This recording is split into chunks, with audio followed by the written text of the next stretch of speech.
നമ്മൾ ഒരുപാട് യൂസ്ഫുൾ ആയിട്ടുള്ള ഒരു കണ്ടന്റുമായിട്ടാണ് വന്നിട്ടുള്ളത്. നമ്മൾ മലയാളത്തിൽ യൂസ് ചെയ്യുന്ന കുറേ കുഞ്ഞു കുഞ്ഞു കാര്യങ്ങൾ ചിലപ്പോഴൊക്കെ നമുക്ക് ഇംഗ്ലീഷിലേക്ക് അതുപോലെ ട്രാൻസ്ലേറ്റ് ചെയ്യാൻ കഴിയാതെ വരും.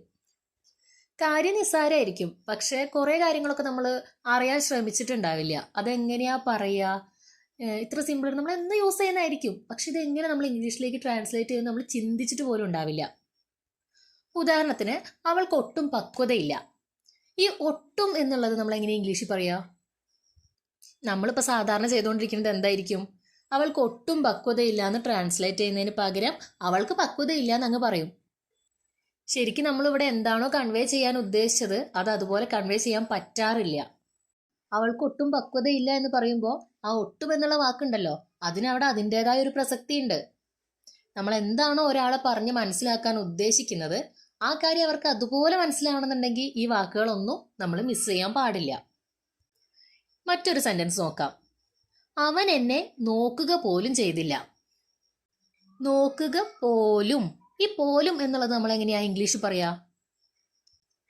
അവൻ എന്നെ നോക്കുക പോലും ചെയ്തില്ല എന്നുള്ളത് ഇംഗ്ലീഷിലേക്ക് മാറ്റാൻ കഴിയാതെ വരുമ്പോൾ നമ്മൾ എന്താ ചെയ്യുക?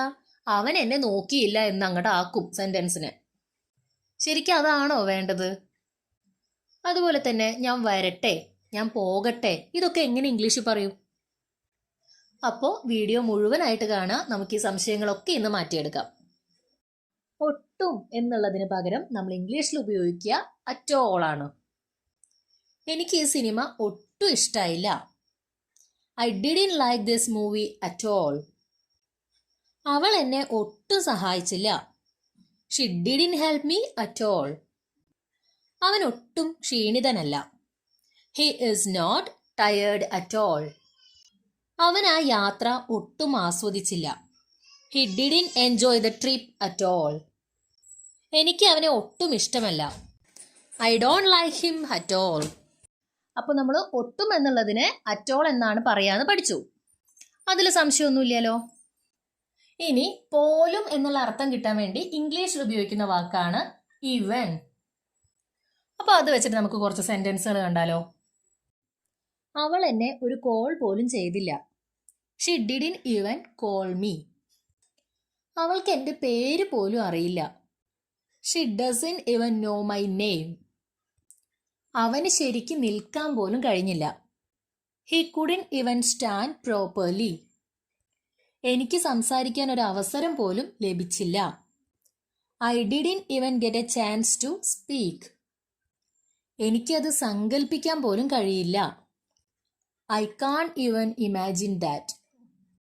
അപ്പോൾ ഈ സെന്റൻസുകളിലൊക്കെ പോലും എന്നുള്ളതിന് പകരം നമ്മൾ ഉപയോഗിച്ച വാക്ക് ഏതാണ്?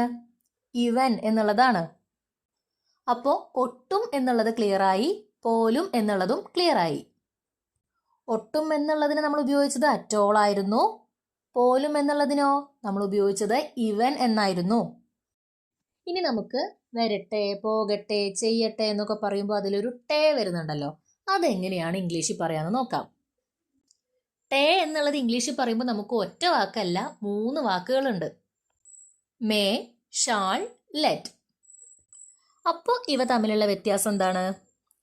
മേ എന്ന് പറഞ്ഞാൽ കുറച്ചുകൂടെ ഫോർമലാണ്. നമ്മൾ ഓഫീസിൽ അങ്ങനെ ഫോർമലായിട്ട് നമ്മൾ സംസാരിക്കേണ്ട സ്ഥലങ്ങളിൽ ഉപയോഗിക്കുന്നതാണ് മേ എന്നുള്ളത്.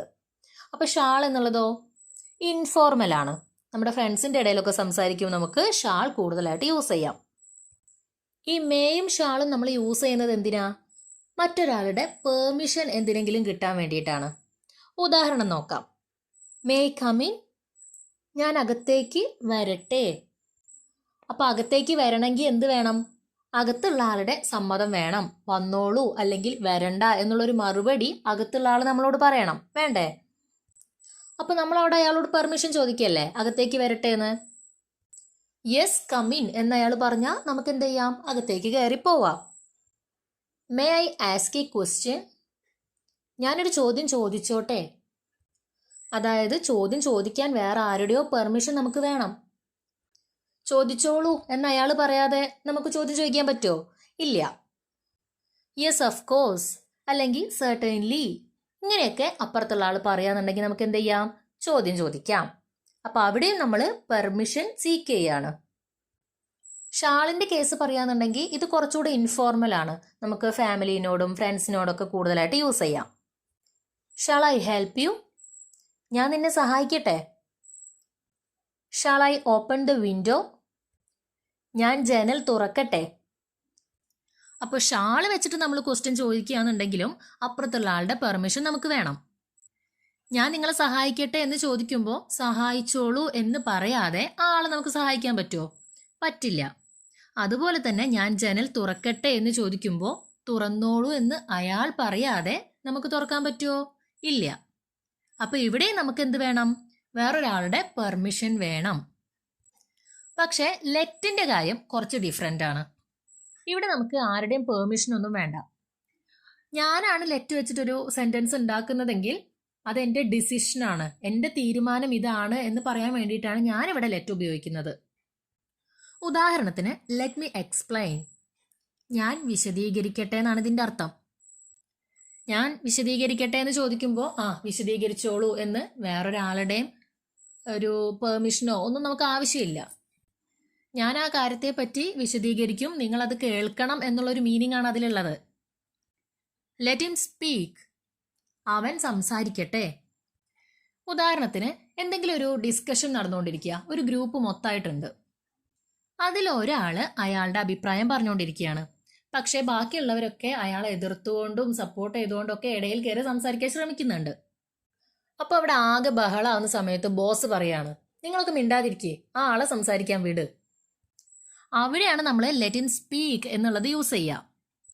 അല്ലാതെ അവൻ സംസാരിക്കാൻ വേണ്ടി നിങ്ങൾ അനുവാദം തരണം എന്നൊന്നും അവിടെ അർത്ഥമില്ല.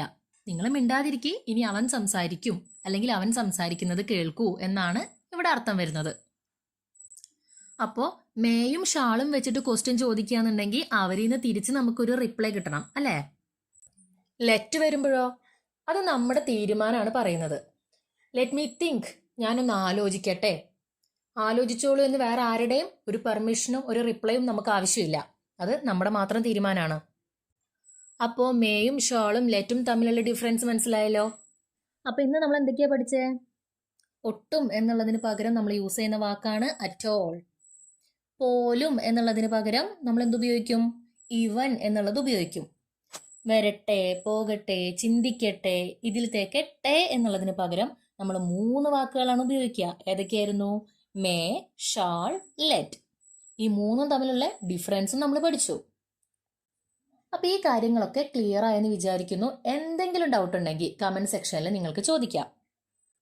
ഈ വീഡിയോ നിങ്ങൾക്ക് യൂസ്ഫുൾ ആയിട്ട് തോന്നിയെങ്കിൽ ലൈക്ക് ചെയ്യാനും ഷെയർ ചെയ്യാനും സബ്സ്ക്രൈബ് ചെയ്യാനും മറക്കരുത്. താങ്ക്